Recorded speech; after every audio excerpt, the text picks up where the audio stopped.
What up, it's Shankster94, and welcome to the epilogue of my full play for Resident Evil 0 HD Remaster.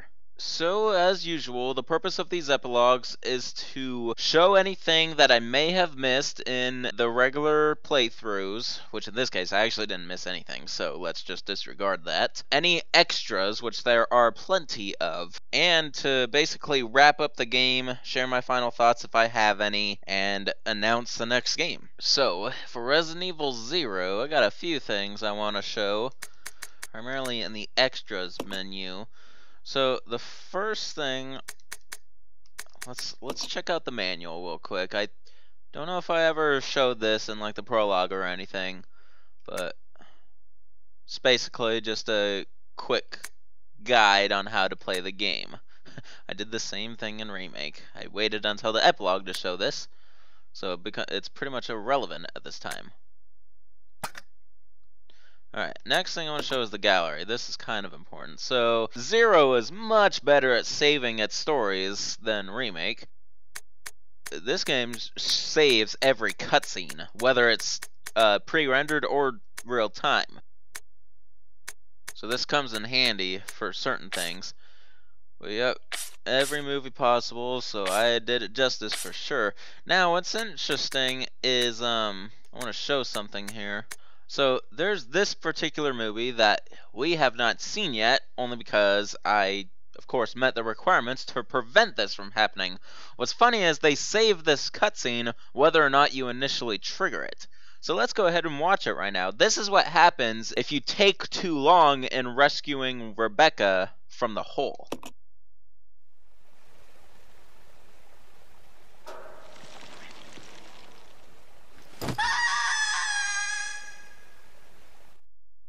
So yeah, basically a cutscene death, if you will, which I do try to show. So there you go. And that's like the only movie here that we have not seen. Alright, so that's going to end the gallery. Alright, now let's view the credits for the HD Remaster, which I'm pretty sure that's what these are for. And I will provide a time code on the side of the screen to skip these if you want.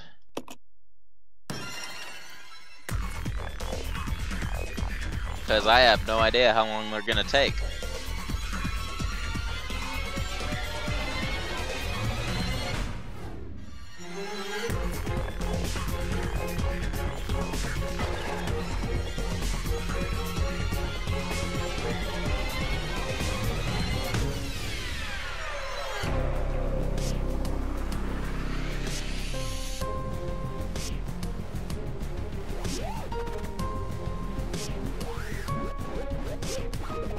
I wonder if this was always the full version of this track in the soundtrack, or is this a remix?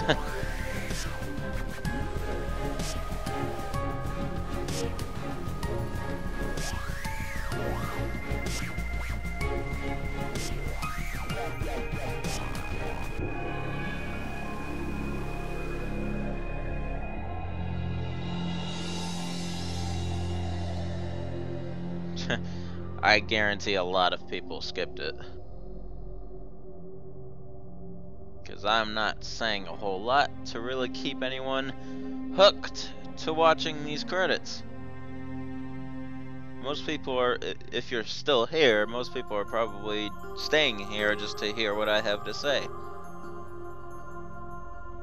Because who wants to watch credits? Only game developers really care about credits. I mean, if you're a part of making a game, then the credits actually become a big deal. I'm actually quite used to sitting through credits, though. I mean, hopefully if you're a true Marvel Cinematic Universe fan, Marvel movies are really well known for having mid and even post-credit scenes. So, yeah. Ever since, I'd say for the past 6 or 7 years, any movie that I've went to, not just the Marvel ones, I would sit through the credits in case there's a hidden scene somewhere, because Marvel movies aren't the only movies that have post-credit scenes. I mean, there's a couple Harry Potter movies here and there, I'm pretty sure.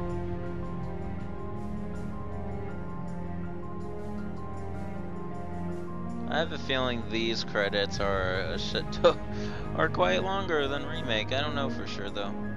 Again though, I'll provide another time code if you didn't get it the first time.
Why do you gotta separate these people so much?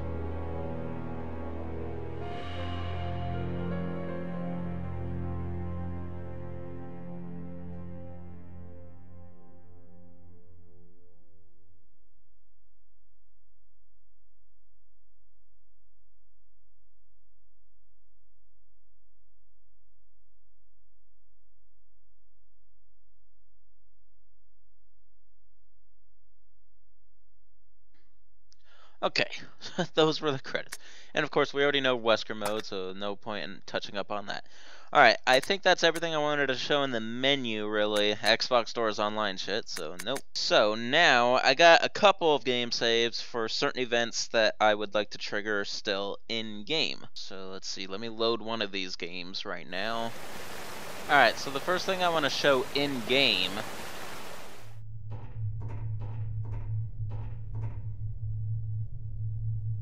is if you can navigate back to where you first fought the Proto-Tyrant. Check this out. Obviously, the Tyrant busted through this at some point to get to where he finds us later for the second fight. I just wonder how he got there through this Umbrella Lab.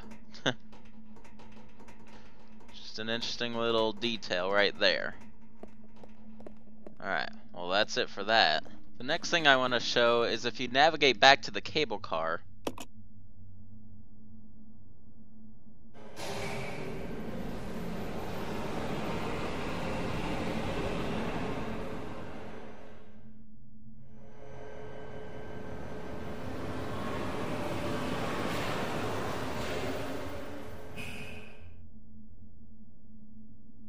kind of a whole cutscene right there of it returning to that first area.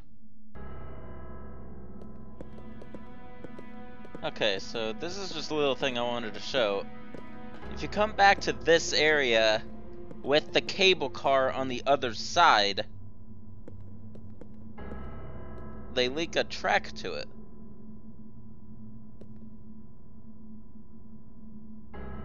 And I don't think it's one we've ever heard before. So this soundtrack only seems to be present if you come to this area without the cable car available to you.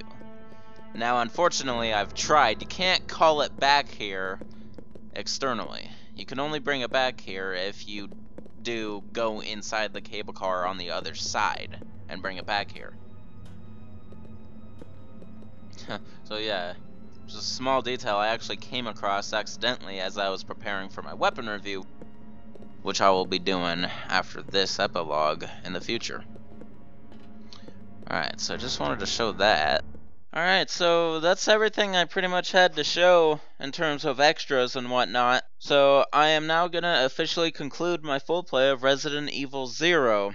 So, just like Remake and a couple other games, I always go into it like dreading it because I don't know the game very well, and I always feel like I'm not going to do it justice, and like I'm going to miss a bunch of stuff, and these epilogues are going to be crazy long. But no, that's not the case here. All I have to do, really, which I've been doing for the last couple games, is I need to do a couple pre-runs of the game before I record it. That way I actually know it really well for the full play, and that is required. I do not want any sense of blindness in these full plays necessarily. I got people out there who are always giving me information like before I begin the games, so I tend not to miss much. So I'm going to stop worrying about stuff like that. Overall, I say Resident Evil 0 is a great game, definitely. It's part of the main series of games, and it does have interesting features. It does have a couple things I also gripe about, for instance, removing the item box and replacing it with dropping items and having you navigate back to get them. I really don't like that aspect of it. I do like the partner aspect of it, though. It really changes things up, and it's like it makes some interesting puzzles where you have to separate them yet work together somehow. But anyway, that is going to end my full play of Resident Evil 0, folks, so really hope you enjoyed me playing this game. And now, of course, to announce the next game in the series. Now, if you didn't catch on by now, I'm playing these games in order of release date, both main series and spin-offs alike. So, that being said, the next game in the franchise, according to release date, is Resident Evil Dead Aim, which is technically Survivor 4. Now, the whole thing surrounding that is Survivor 3 supposedly is Dino Stalker, which I believe is part of the Dino Crisis series. So, since it's not a Resident Evil game, it is not gonna get played, obviously. So, it's part of the whole Gun Survivor franchise, 1, 2, Code Veronica, 3, Dino Stalker, and 4, Dead Aim. But anyway, the next Resident Evil title is Resident Evil Dead Aim. In my personal opinion, it is a far lower quality game than something like this. But no matter what, I will still be playing it. Alright, so for the final time for Resident Evil 0, this is Shankster94, aka The Gamer Shankster. Rate, comment, subscribe. Don't forget to follow me on Twitter at Shankster_94. Check out my Facebook page. Support me on Patreon. Shout out to Wyatt Shatron and Carlos Aranda for being my current 2 patrons as of this moment. Alright, peace out. You guys are the best. Roll the spectacular outro.